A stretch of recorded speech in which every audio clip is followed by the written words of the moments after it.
one last story. One last story. So we had this article come out in Reuters a few days ago about Canada's surging cost of living fueling reverse immigration. So if you've ever watched the show, you've probably heard that we are huge immigration shills. Love immigration. Love immigration. Think it's a great idea. Think the restriction of immigration is simply damaging to the economy.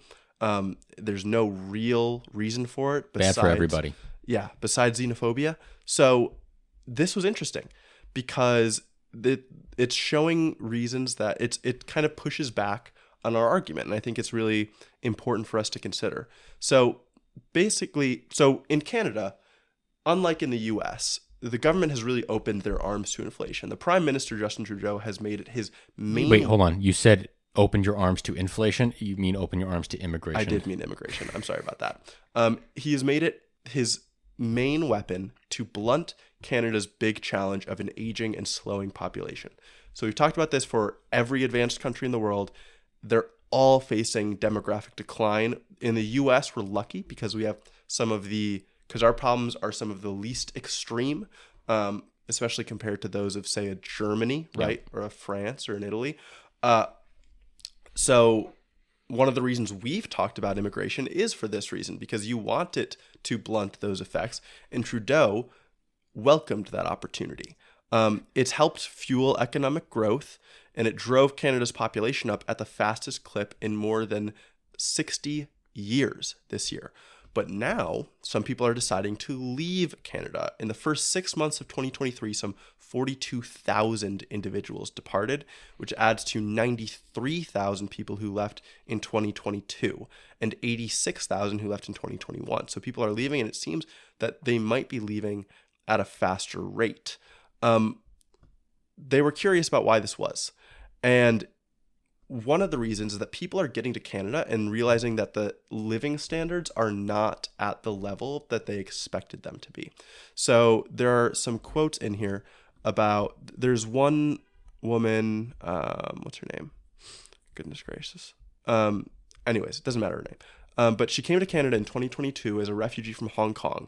She now pays $474 in monthly rent for a single room basement apartment in Eastern Toronto. And that's about 30% of her monthly take-home salary. Whoa. She said, I never realized that living in a Western country, you can only afford renting a room in the basement, she said. She says she uses almost every single penny of her income, whereas in Hong Kong, she was able to save about a third of her monthly salary. That's crazy because Hong Kong has crazy high home prices too. I mean, their rental prices in Hong Kong are pretty insane. Yeah. So, I mean, we're about to have a deep dive on housing. We're going to get into all that. But the housing situation is driving people away. The emigration rate is up after a 4-year decline down through 2020. And basically, there's a phenomenon happening where the influx of all of these people rapidly into Canada is exacerbating their housing shortage. We have talked about housing shortages before. We're going to talk about it again in our deep dive this week. And it means that housing prices are only going up, and building cannot increase fast enough to accommodate for all these people. Yeah, I mean, Canada suffers from two problems that the United States suffers from. It does not have a federal housing policy. It doesn't have a plan to build more housing. It's leaving up to the market, but then it constrains the market with poor zoning. Yeah. So it's in this awful area where other European countries, as we'll talk about, have a different approach to this, but Canada is stuck in this bad scenario where they're accepting a lot of immigrants, which we want to see, which will, I believe, cause the demand kick in to build more housing. Okay. But you just need the space to do it, which is why you need big zoning reform. True. Now, the Liberals and the New Democratic Party, the NDP in Canada, that's like the left liberal bloc, they're going to have trouble running against the Conservatives in this next election because the Conservatives are running on national zoning reform. The Conservatives are running on getting rid of single-family zoning in a lot of areas, building more apartment units near train stations. That was the Conservatives' first advertisement. Yeah. And that's a great message. You know, it appeals to me, and I'm not a conservative by any stretch of the imagination. So you have some problems to work out, NDP and Liberals over there, because you if you want, you cannot be on the wrong side of this housing policy thing. Yeah. Well, I'm curious, do you think there should be any additional red tape for immigrants coming in as far as securing housing before they arrive?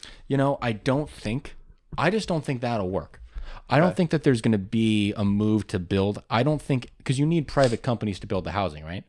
Sure. So a private company isn't really going to want to take that risk and build the housing if they don't have the people in there looking for the place to live. Okay. So I think that would be a lot harder to get an immigrant who might be coming from Hong Kong, who might be coming from Mexico or something, to have to go on to like pre-purchase an apartment that isn't built yet, wait for it for 2 years to be built, and then move in. Yeah. I don't think that works. Do you? I mean, I think it could. I think something like it could. Adding more regulation on these are the agreements that are going to be done up front.